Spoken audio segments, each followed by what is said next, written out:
Well, hey there. Welcome to day 892. 92? Yep, 892 of What's She Up To Now. Sharon Horne-Ellstrom, documenting my journey as I transition from the brick and mortar corporate world of business to the online world of business. With respect to me, originally it was about adding a component online to my offline businesses to support them and to expand. And then in 2017, as part of my divorce, I had the opportunity to divest myself of all my assets and do something different with my life. And I decided, hey, I've been curious about the online world and what goes on and how you work that and the freedom that's promised and the lifestyle that's promised along with that type of a lifestyle. I want to explore that. So I started exploring that. And a while after, it was actually probably quite a while after, I don't think it was till late 2018 where I really started sharing and testing and tweaking and trying different new things. I started out as a certified partner for ClickFunnels, which is a software tool for doing things online. It's basically, it's just a funnel creator, which a funnel is just a business getting process. It's attracting customers to your organization and then what you do with them once you get them. And it really doesn't discuss what you do with them once you get them. It's absolutely positively front-end marketing strategy and tools, attraction marketing. And so that's where I started really online. Now online, I'd done a bunch of little things along the way prior to that, but I was so busy, literally, too many hours a day, running offline businesses and for over a quarter century being involved in corporate America while running offline businesses in different industries. I didn't really have time to do, I would say I virtually wasn't even online. I didn't really do anything online compared to anything else that I was doing until like 2017. So I decided and was coaxed and coerced and pushed and shoved into content creation, creating content and sharing what I was doing as I went through this journey. Now, during this same time period, my vision was going to H in a handbasket. Since my 20s, I've had trouble and lost the vision in my left eye. And since about 2011, after my sudden cardiac arrest in 2010, 2011, somehow that event, lucky to be here, so I'm perfectly glad to not be able to see, triggered the same historical reaction, the same course of action in my right eye, to the point where I am now legally blind.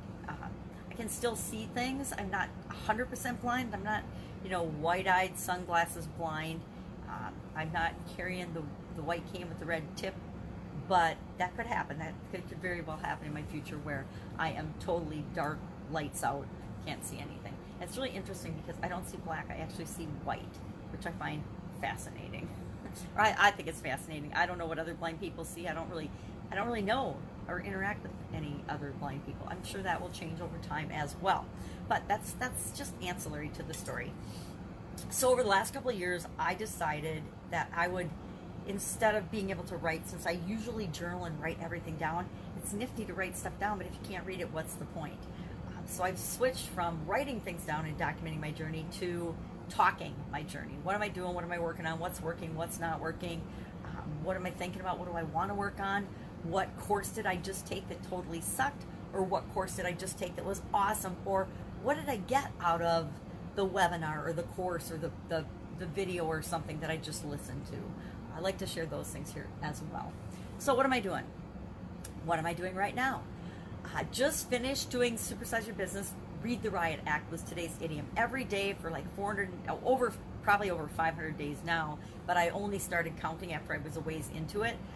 Today was day 493 of sharing every single day an idiom. What does it mean? Where does it come from? And how might business owners, since I work 99.95% with business owners, how does that apply to their business? Or how could it apply to their business? How could they use this saying that has maybe been around for hundreds of years that they don't realize is impacting them or the people that they interact with on a daily basis, but it's impacting them. The ones from the Bible, guess what? Whether we believe them or not, or what they mean or not, or where they came from, it's still, if how many people, I don't even know, I'm not going to throw statistics out because I hate that. I think we can make, and I did learn this in college and in corporate America, guess what? You can make statistics and data and information say and corroborate absolutely anything you want. Anything you can imagine, you can find and create and manipulate a statistic to give you the answer that you want and to support the answer that you want. That's why you will very seldom see me ever using statistics to validate my argument of anything, because I know that the underlying foundation of statistics is so on quicksand, not on solid ground, that I don't like to use them. I know a lot of people use them for credibility, but guess what? I hate that, and I hate when I do it. And sometimes I do it, but I don't do it to build credibility for me. I do it just to share information and to get people's attention. So today was all about reading people the Riot Act, or reading the Riot Act, and it just seemed kind of appropriate given all of the stuff that's been going on, at least here in the United States, and I think globally, actually, with the recent riots. And it doesn't really have anything to do with that. It actually goes back to 1714, when the British Parliament, of course, passed the Riot Act that said any groups of gatherings of 12 or more where riotous, tumultuous, or illegal, or, you know, I can't remember the 3 words that they used. I'm not going to look that up. Whenever people were gathered with that kind of behavior and intent, a magistrate could come and he could, just by reading the Riot Act, disband the group. And if they didn't disband within an hour, they were severely punished because they were doing something illegal. Again, I don't even know what riot laws and riot acts look like now. Totally outside my realm of experience. And to be honest, it's outside my realm of interest. I think once something goes from protest to riot, meaning damaging private property, damaging people's property, harming other human beings, that's illegal, that's wrong, and I don't care what the reason is. There is nothing that justifies harming other human beings. You know, nothing. I don't care. Oh, well, history will show that violence is the only way to get change. Bullshit. I call absolute bullshit on that. Change doesn't come from causing more harm and hurting more people, especially innocent people. That's 100% how I feel about that. And anybody that doesn't like that I will say that violence and rioting is wrong, no matter what your justification or cause, it's so far-fetched, the people that are arguing that, and they make themselves sound so ignorant when they say that and support that it's mind-boggling. It really is mind-boggling, especially the businesses that are standing up and saying, I support the riots. Well, guess what? Obviously, your business isn't one of the at least 1,000 businesses in Minneapolis that was torched, destroyed, or damaged to the point of, even with COVID, they can't open. They could have opened, but they can't because there's no business there anymore. And there's no justification for that. There's no reason for that. I've spoken up against violence and looting and property damage and vandalism my entire life. Even in high school, I remember standing up against vandalism and things, because it's ridiculous to hurt and damage other people's property. It's inappropriate. It's always inappropriate, and we're each and every one of us 100% responsible for our behavior. And if you cross that line from legal to illegal, and it's not even about the laws and what's written down, when you cross the line from positive to negative, moral to immoral, peaceful to violent, you need to be held accountable and responsible for your actions. Each and every one of us do. If I did something violent or damaged someone else's property, I expect that it's my responsibility to repair and replace that. Maybe you don't agree. I don't really care. Guess we each get our own opinion.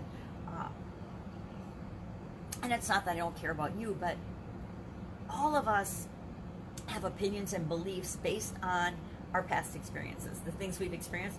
A lot of times, if we examine our beliefs, we find out that we have beliefs and values and hold very dear things that we didn't even consciously choose or decide for ourselves. I think about religion.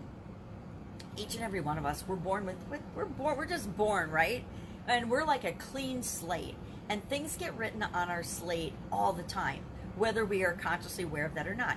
Every experience, every tone, everything we overhear, everything any one of our senses pick up, sight, sound, smell, taste, touch, anything, it gets it gets buried, it gets put in our brain, it gets put in our subconscious brain and stored away. And we never know what is going to happen to us later on in life that's going to trigger that response. I think a lot of the upset and outrage and violence, not the violence so much, I think that's actually perpetrated intentionally, but the outrage and the protest, the things we're pushing against and protesting, we feel so strongly about that because it's triggering something in us. It's either triggering an experience that we've had that makes us feel so strongly about that, or something that we think is lacking or missing in us, or that we've done wrong, or that we feel ashamed of, which is not necessarily the best way and the best response to trigger something. I think about bullying, for example. Lots of us were bullied sometime in our life. So when we see a bullying event, we get really outraged by it.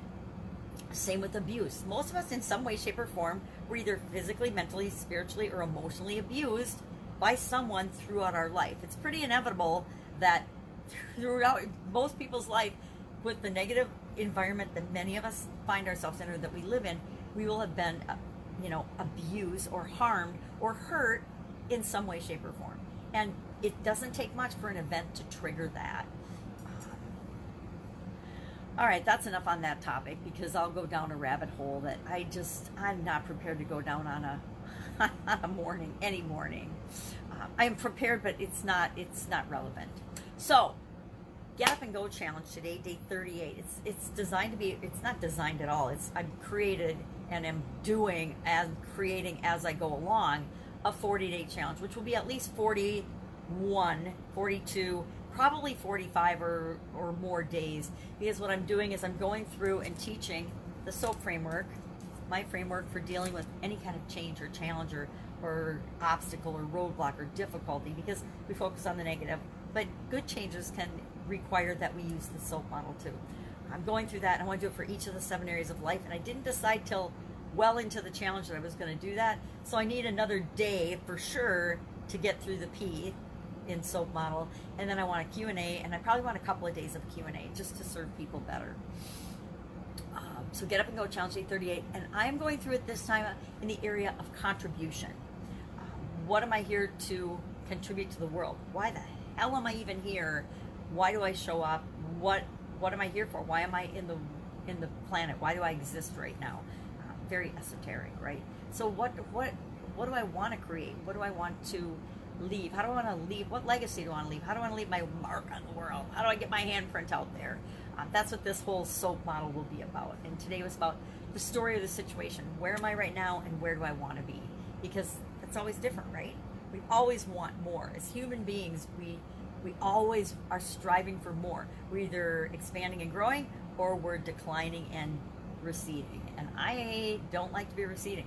I don't even like maintaining the status quo in very many areas of my life. I want to be continually improving, continually moving, growing, and moving forward. Fun challenge today was day 183, and it was all about shocking gifts, which is really fun because I never think the author, I don't remember who it was right now, but he says gifts should shock.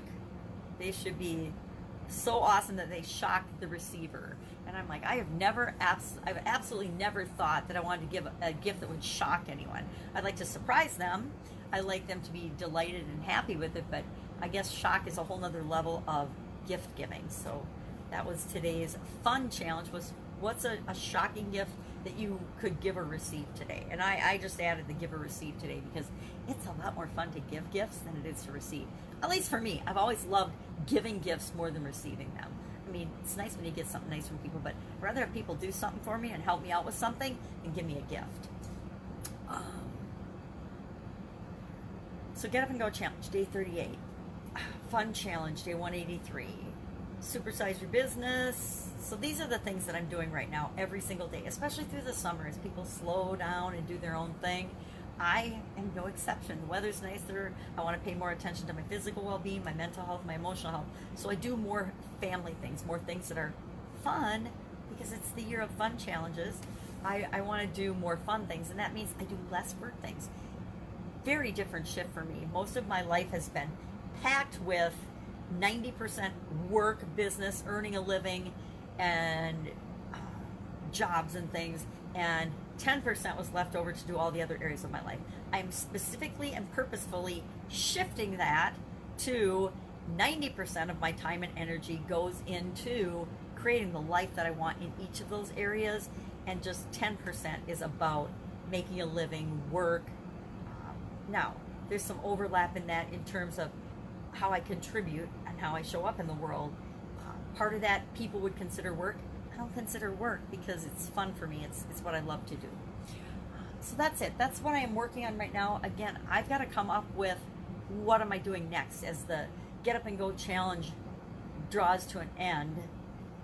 What's my next thing? What is the next way that I'm going to contribute? And what do I want to do next? It's definitely not going to be a 40-day challenge. I don't know. Maybe it'll be longer. Maybe it'll be shorter. Maybe it'll be different. But it'll definitely be different, right? I found that the 40-day challenge, it was challenged by a group of 150,000 entrepreneurs. Each and every one of us were challenged to do a 40-day challenge. And 40 has got some biblical reference, which isn't why I did it. I just did it because whenever anybody says, hey, do a challenge, I am all in, right? I've done hundreds and hundreds of challenges personally over the last decades. I've been doing challenges for decades, not just I'm doing it for a marketing ploy. I have literally been doing challenges for decades in about every, well, actually in every area and aspect of my life. And even as I think about it, including spiritual and emotional and contribution, which are the areas that I tend to shy away from, I've done challenges in each of those areas, every one of those areas, in different businesses, in different industries, in different walks of life, because that's how I am wired. I am personally wired to do challenges. My sister was giving me a hard time the other day because throughout this 40-day challenge, I gave up sugar. Sweets and sugar, anything sweet and sugar. Now that doesn't mean I can't eat fruits and natural sugars, but anything like processed foods and processed sugar, I gave that up for 40 days. I'm really excited, and I probably will not extend that beyond the 40-day challenge. So on day 40, today's day 38, 39, 40, so Wednesday, Thursday, Friday. By Saturday, I can eat sweets again. And now, I'm not going to go crazy, but I am going to have a sea salt caramel. I already thought about that, but it was just to give my body a shake up and a shift, because COVID-19 was not good for me physically. I still did the same things I always do, but for some reason something triggered, and my health and my energy and things have gone down, and it makes me frustrated. I don't want my energy to go down. I'm one of those people that is always continually improving and trying to get my energy to go up. So for my energy, I mean in a lot of aspects of my physical well-being, have gone down. And at the end of last year, I was working very hard. I did a 90-day blood pressure challenge, and that was to get my blood pressure down, so when I go to the cardiologist next, which I gotta make an appointment, I want my blood pressure to be down, so I don't, otherwise he's gonna make me take a blood pressure medication. And I had it down at the end of the year, then I got really sick over Christmas and New Year's, and that kind of set the tone. And then as we came out of that, I was getting better, and then COVID hit, and in a lot of areas and aspects, things that were easy for me to do before became more difficult and more challenging. And I instead of pushing and leaning into some of those physically, I didn't lean into them. I did the opposite of what I know I needed to do for me. And so now I'm running to catch up to fix that, or to not fix it, but to improve it, to continually improve it. All right, that's it. That's all I've got today. If I can help you in any way, if you have any ideas for me, I'm always open to feedback and suggestions. Share them in the comments below. If you have any questions that I can help you with, or if you just don't even know who to ask, hit me up and we'll see if we can't hook you up with the right person. I guarantee we can hook you up with the right person or resource to continue your progress, to keep you moving ahead each and every day. All right, have a great day. I will, of course, be with you tomorrow. Bye.